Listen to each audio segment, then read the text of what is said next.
a continuation, and they're still under the two-port network. This is another types type of parameters or model for a two-port network. Why do we need the other parameters, other types, when we have the Z parameters or the impedance parameters?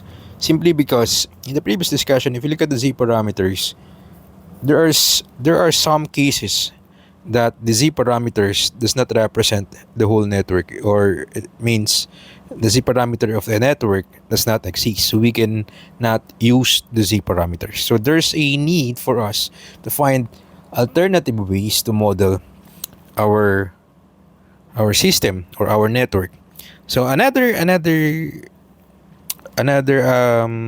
method that we use is we call it the admittance parameters. These are another model that is somewhat similar with the impedance parameter. But if you look at the similarities or the differences in the Z parameters, we make our dependent variable V1 and our V2. We make them our dependent variable while our or independent variable, while our dependent variables are the current I1 and I2. Or in other words, we apply voltages into the output and the input. While here in admittance parameters, it's the other way around. So if you look at our equation here, this is our two equations. So our independent variables now are the currents, I1 and I2, the input and the output side. While the dependent variables, so these are now our dependent variables, dependent, and these are now our independent variables. So they interchange compared to the impedance parameter. And this here, matrix here, we call this one the Y parameters. So that's the only difference. And also when we find the Y parameters, instead of using the voltage as our excitation, we use the current. And also, instead of making the current equal to 0, like in the impedance parameter, in admittance parameter, it's the voltage that we are equating to 0. So how do we do that? How do we make the voltage be equal to 0? Unlike the Z parameters, we open circuit the network because we want the current to be equal to 0. But if you want the voltage to be equal to 0, it's the other way around. Instead of open circuit, we use a short circuit. So here, so these are the formula that we'll be using to calculate those parameters. So for Y11, it's I1 over V1 by making V2 equal to 0. So this means we short circuit the terminals of the output for Y11 and Y21. But while for Y12 and Y22, we make our input be equal to 0 or short circuit our inputs. So therefore, if we are short circuiting our network, there's also the names for these parameters. For Y11, instead of open circuit in the impedance parameters, now we call them short circuit input admittance. We just replace the open circuit with a short circuit. For Y12, still a transfer admittance instead of impedance, but still a short circuit. From port 1 to port 2, short circuit transfer admittance. From port 2 to port 1, that's Y2 1, and Y2 is the short circuit output admittance. And also, instead of a T network, this is the equivalent for a Y parameter model. Instead of a T network, this is only in the case of, again, a reciprocal case. And this is what we call the pi equivalent, pi network equivalent for a Y parameter.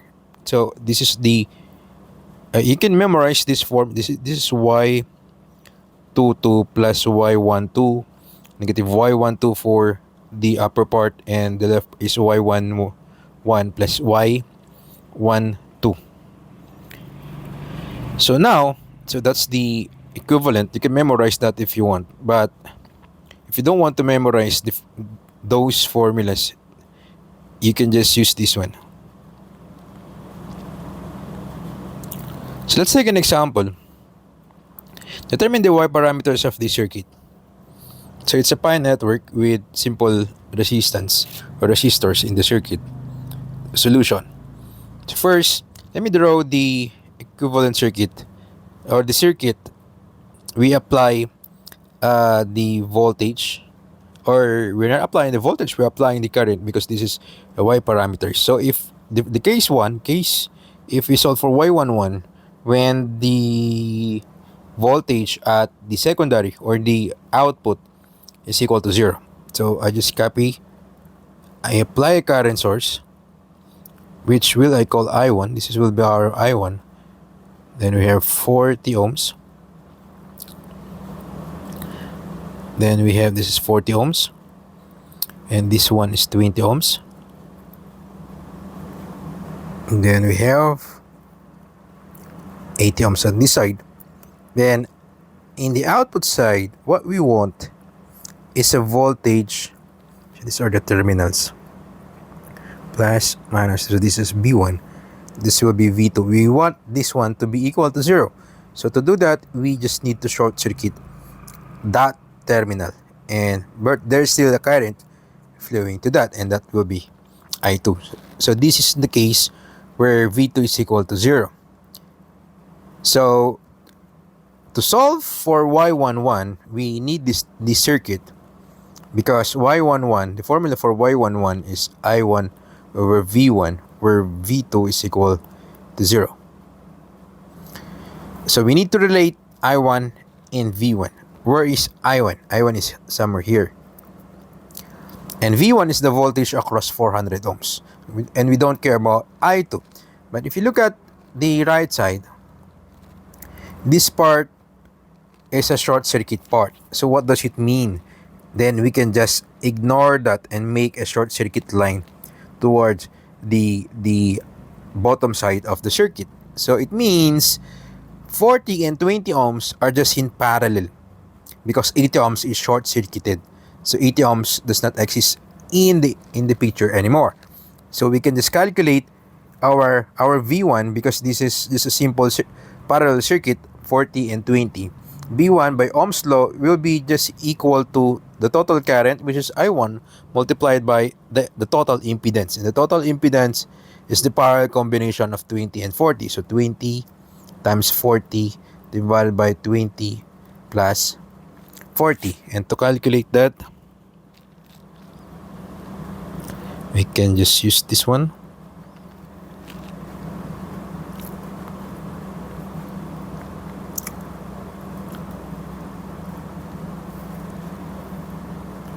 Okay, so 20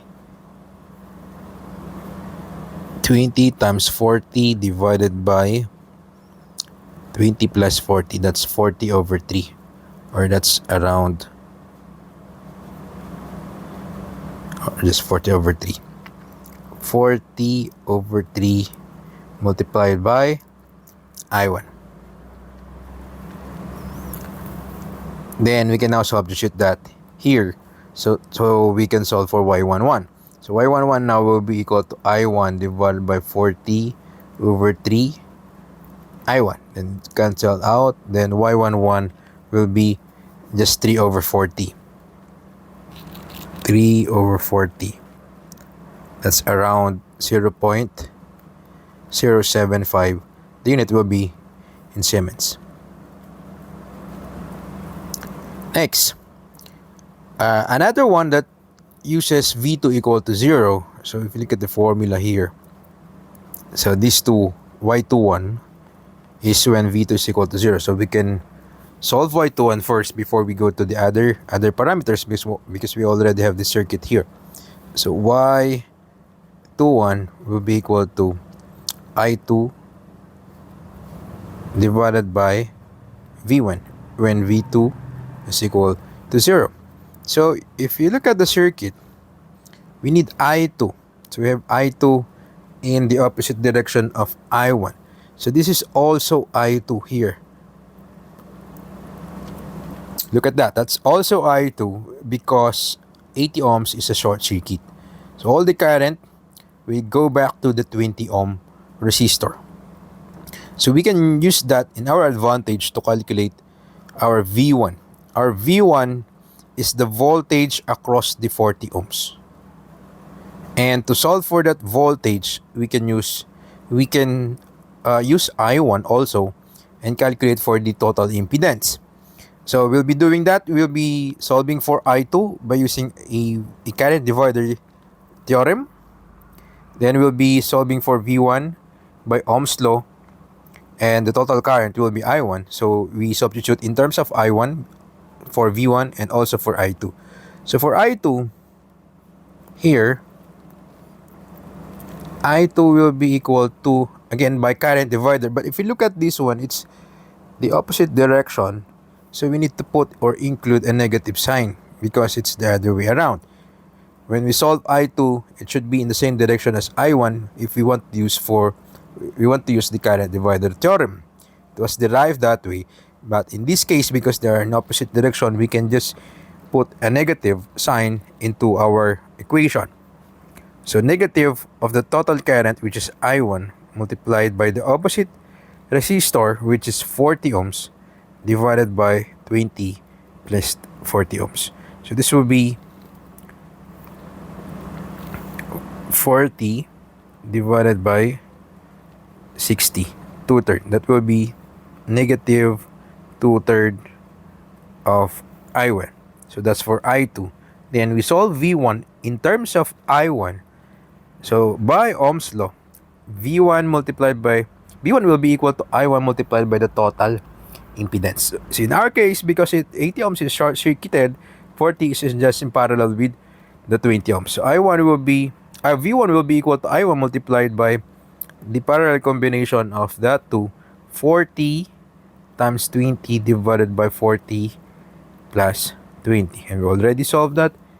Here, it's 40 over 3. So this will be 40 over 3 I1. Then we can substitute these two equations to solve for our Y21. So Y21 will be equal to I2, which is negative 2 over 3 multiplied by I1 divided by V1, which is 40 over 3 divided by I1. So cancel out I1, cancel out 3. So we have negative 2 over 40. So 2 over 40 is just 0.05. So this will be negative 0.05 Siemens. So Y21 will be negative 0.05 Siemens. And the other two parameters is when the input is short-circuited. So instead of the output, let me draw it again here. So this is our V1 and we want it to be equal to 0, and to do that we just need to short circuit that. So this is 40 ohms, I believe 40 ohms, 20 ohms, then we have 80 ohms. By the way, these impedances here can be complex numbers also. It's not just real numbers. Because our example, we use resistors. Those are real values, but sometimes also, most of the time, these values are complex numbers. Then here will be our output plus minus V2, and we will apply our excitation. Here, this is a current source, which is I2. So this is also I2, and this is I1. And so this will be our circuit to solve for the other parameters. For the first one, the Y12, we can calculate Y12. Y12 will be equal to I1 over V1 or V2 when V1 is equal to 0. So we need to relate I1 and V2. So the V2 is the voltage across the 80 ohms. I1 is also this current here. This is also I1, but that's in the opposite direction of I2. So now, like what we did in the previous one, we can solve for or V2 in I1. We can solve for the I1 and V2 in terms of I2. So for I1, in terms of I2, this will be equal to, by using current divider, again, they are in opposite direction. this will be negative of the total current, which is I2, multiplied by the opposite, which is 80, divided by 20 plus 80 ohms. So I1, in terms of I2, will be just 80 divided by 100. And that's around 0.8. 0.8, negative 0.8 I2.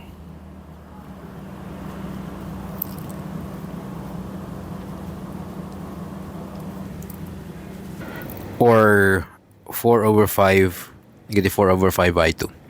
For V1, or for V2, instead of V1, V2 is the total voltage.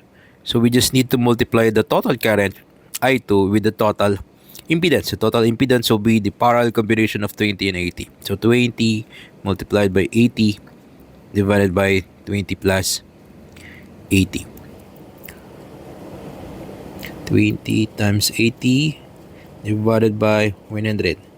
So that's equal to 16. So this will be 16 multiplied by I2. Then we can now solve for Y12. I1 is negative 4 over 5, or negative 0.8, divided by 16 I2. So cancel that out. So Y12 will be 0.8 divided by 16. 0.8 divided by 16. That is 0.05. So this is negative 0.05 Siemens. And finally, for Y22, this will be just equal to I2 divided by V2 when V1 is equal to 0. So if you look at the circuit again, it's directly, we can solve for V2 in terms of I2. So V2 will be I2 multiplied by the total impedance. The total impedance is just 20 times 80 divided by 20 plus 80. It's the parallel combination of 20 and 80. And that will be equal to 16 I2 also. So Y22 now will be equal to I2 divided by 16 I2. So we can cancel that I2, that will be 1 over 16. 1 divided by 16 is 0.0625 Siemens. So now, we can summarize. So our Y parameters in matrix form will be just equal to Y11, which is equal to 0.075 Siemens. 0.075 Siemens. Then we have a negative 0.05 for Y12 and Y21. Then here will be Y22, 0.625 Siemens. So this will be the answer for that problem. So the Y parameters will be these values. Okay, so now we're done with the Y parameters. So in the next discussion, we'll be talking the other models.